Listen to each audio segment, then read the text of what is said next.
யாத்திராகமம் அதிகாரம் 19. யெசரேல் புத்திரர் எகிப்து தேசத்திலிருந்து புறப்பட்ட 3ஆம் மாதம் 1ஆம் நாளிலே சீனாய் வனாந்தரத்தில் சேர்ந்தார்கள். அவர்கள் ரெவிதீமிலிருந்து பிரயாணம் புறப்பட்டு சீனாய் வனாந்தரத்தில் சேர்ந்து அந்த வனாந்தரத்தில் பாளையமிறங்கினார்கள்.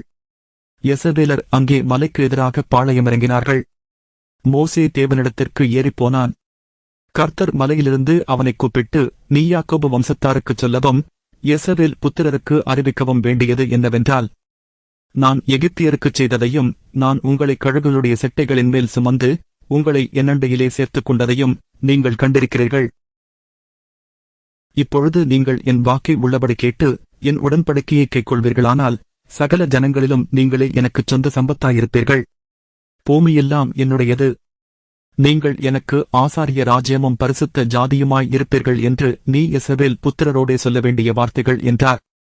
மோசே வந்து ஜனங்களின் மூப்பரை அழைப்பித்து கர்த்தர் தனக்கு கற்பித்த வார்த்தைகளையெல்லாம் அவர்களுக்கு முன்பாகச் சொன்னான். அதற்கு ஜனங்கள் எல்லாரும் ஏகமாய் கர்த்தர் சொன்னவைகளையெல்லாம் செய்வோம் என்று பிரதியுத்தரம் சொன்னார்கள்.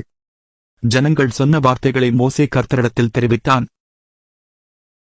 அப்பொழுது கர்த்தர் மோசேயை நோக்கி, நான் உன்னோடே பேசும்போது ஜனங்கள் கேட்டு உன்னை என்றைக்கும் விசுவாசிக்கும்படி நான் கார்மேகத்தில் உன்னிடத்திற்கு வருவேன் என்றார்.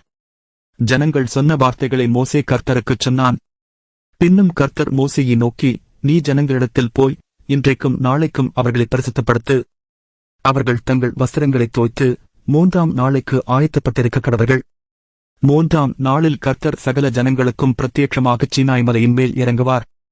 ஜனங்களுக்குச் சுற்றிலும் நீ ஒரு எல்லை குறித்து அவர்கள் மலையில் ஏறாதபடிக்கும் அதன் அடிவாரத்தைத் தொடாதபடிக்கும் எச்சரிக்கையாய் இருங்கள் என்று அவர்களுக்குச் சொல்.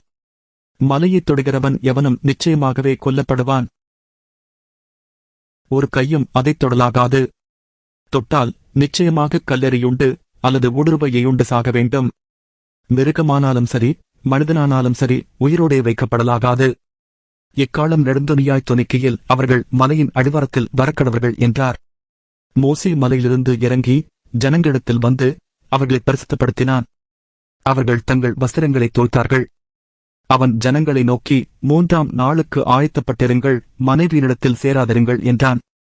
3ஆம் நாள் விடியற்காலத்தில் இடிமுழக்கங்களும் மின்னல்களும் மலையின் மேல் கார்மேகமும் மகாபலத்த எக்கால சத்தமும் உண்டாயிற்று. பாளையத்திலிருந்த ஜனங்கள் எல்லாரும் நடுங்கினார்கள்.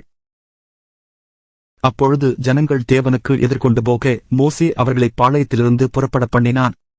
அவர்கள் மலையின் அடிவாரத்தில் நின்றார்கள். கர்த்தர் சீனாய் மலையின் மேல் அக்கினியில் இறங்கினபடியால் அது முழுவதும் புகைக்காடாயிருந்தது. அந்த புகை சூளையின் புகையைப் போல எழும்பிற்று. மலை முழுவதும் மிகவும் அதிர்ந்தது. எக்கால சத்தம் வரவர மிகவும் பலமாய்த் தொனித்தது. மோசே பேசினான். தேவன் அவனுக்கு வாக்கினால் மறுமொழி கொடுத்தார். கர்த்தர் சீனாய் மலையில் உள்ள கொடுமுடியில் இறங்கின போது கர்த்தர் மோசேயை மலையின் கொடுமுடியிலே வரவழைத்தார். மோசே ஏறிப்போனான். அப்பொழுது கர்த்தர் மோசேயை நோக்கி, ஜனங்கள் பார்க்கிறதற்கு எல்லையை கடந்து கர்த்தரிடத்தில் வராதபடிக்கும் அவர்களில் அநேகர் அழிந்து போகாதபடிக்கும் நீ இறங்கிப் போய் அவர்களை உறுதியாக எச்சரி. கர்த்தரின் சமூகத்தில் வருகிற ஆசாரியர்களும் கர்த்தர் தங்களுக்குள்ளே சங்காரம் பண்ணாதபடி தங்களை பரிசுத்தப்படுத்திக் கொள்ள வேண்டும் என்றார்.